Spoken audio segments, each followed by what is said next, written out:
You give Wake Forest a lot of credit. Their kids battled for 4 quarters right down to the end, which we knew they would. That's what you expect when you get teams going to bowl games. You expect tough battles. And then no one's gonna give you anything. And they kept battling and battling and battling right to the very end. And we were sloppy at some times. We were good at some times.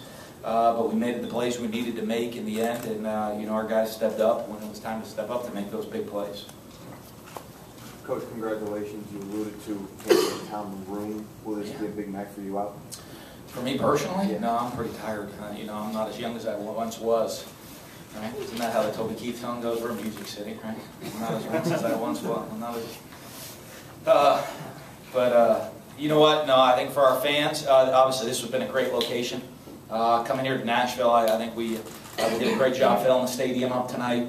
Coming to support this team and believe in this team, and I know they're going to be out celebrating on the town, having a lot of fun, and we're in a great location, great place to be, and getting the big win allows us to go celebrate this victory later on tonight. Coach, sports guy John Christopher here. What was one thing you saw tonight that you can improve on for coming into next season? Boy, what couldn't we improve on in that game right there? You know what, though? It's just the inconsistencies in the game. When you start the game with 3 and out, fumble, then we score on 3 straight drives, then interception. Obviously we got to do a better job. All year they've protected the ball, didn't do it. Very rarely are you going to be -4 turnover ratio and find a way to win the game. We're at times finding ways to lose the game tonight, for us, you know what? I think a great learning experience for these guys is, even though we started slow, we made a bunch of silly mistakes. No one panicked. No one got worried. Everybody just stuck to the game plan, did their job, and found a way to come out with it. One of the things that Vic talked about on the field was the fact that you guys this sort of saved what might have been perceived as sort of a disappointing season for you guys. Do you get that same sort of? Do you take that same sort of feeling away from the game?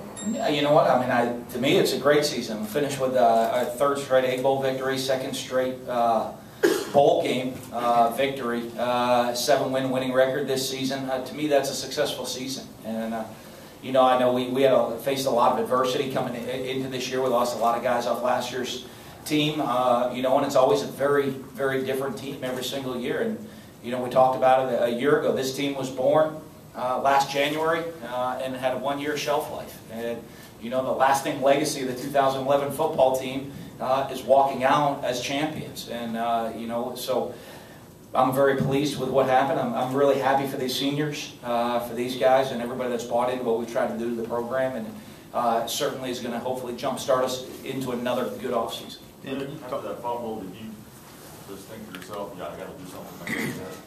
Yeah, most definitely, you know what I'm saying? Because, I haven't really fumbled too much all year. And, I didn't let a good team. I just know I had to step up and make a play because, that's how I always think. So that's what I did. And what did you see on those 2 runs? It seemed like they got a good block from Chris, I think, on the first one. I'll tell you the truth, I don't even remember. I don't even remember how I got there, but I know, you know what I'm saying? 10 other guys that do their job, you know what I'm saying? I just found the appreciate it. Dan, can you talk about the pressure you're able to get up front, and particularly the penetration Fletcher Cox got all night? Yeah, they did a good job. At times I thought they had a little bit too much time to throw the ball, but when we needed to, we got pressure on them. They did a great job. Our quarterback did a great job of sliding in the pocket, stepping up, making some plays, throwing the football. But at some key times, we got some pressure. We're able to get off the field defensively.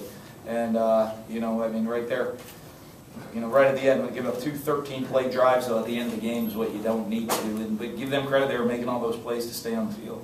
Dan, you've entered each of your off seasons with wins in important games.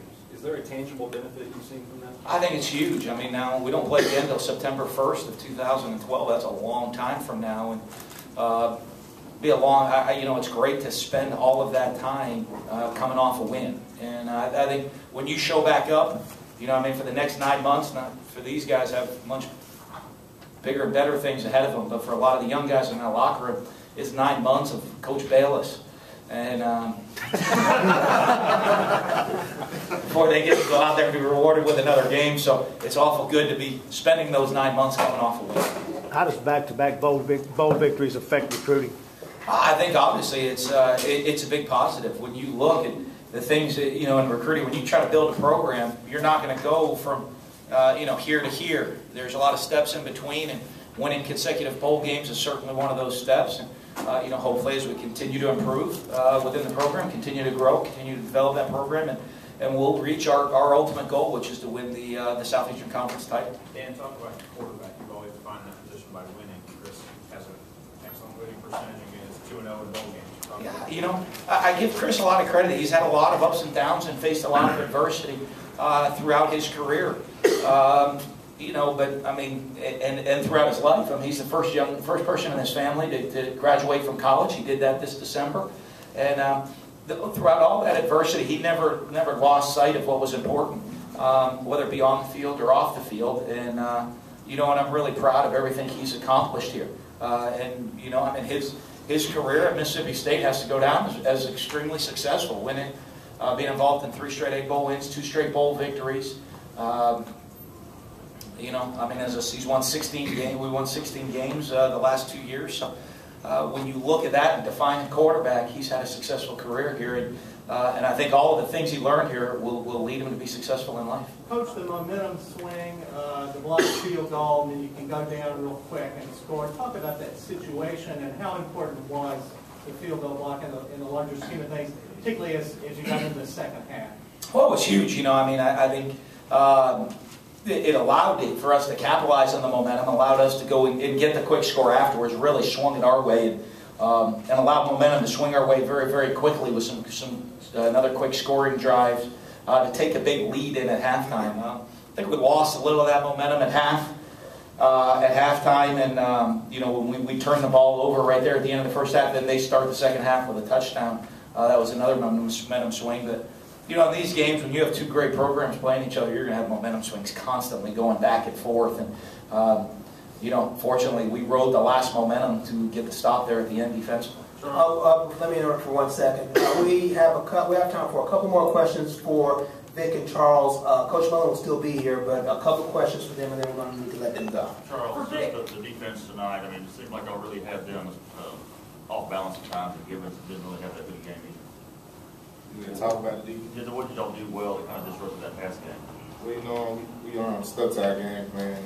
Want to be real physical with these guys. And, I think we did a pretty good job at that. And, you know, they did a great job all night executing the offense and doing what they do best, taking the ball. And like I said, the main thing we want to do tonight was just be physical with these guys. And you know, Gibbons, it wasn't never about any of those guys. It was just about us doing our job and being able to fly around all night and play all 60 minutes. Vic, you follow up a little bit with the high expectations for this team at the beginning, to be able to finish up with the Egg Bowl and now the 2nd straight bowl win. How big is this to feel going out like this? It's big. It's big for the team and for the Mississippi State University because you know, we go out with a winning season and win a great bowl game. Charles, what were some of the emotions that you were going through at the end of the game? We saw some tears that were coming down. What was that like at the end of the game for you? What were some of the emotions you were going through? It was just came from my college career, you know, with a victory. You know, I got hurt, had to go in, come back, being able to come back out and finish the game. You know, I think that was real big for me. You know, when I started something, I want to finish it, so I think that's what it was. Vic, I feel like you've been one of the more underrated running backs in the SEC over the last couple of years. You continue to perform and been overlooked. Have you used that as kind of a chip on your shoulder to go out and perform every week the way you have? Most definitely, man. Because, you know, whenever you know you're as better as the other guys, I mean, you're not getting recognition. I mean, it makes you want to work that much harder. Sometimes that's what I use as fuel to work harder.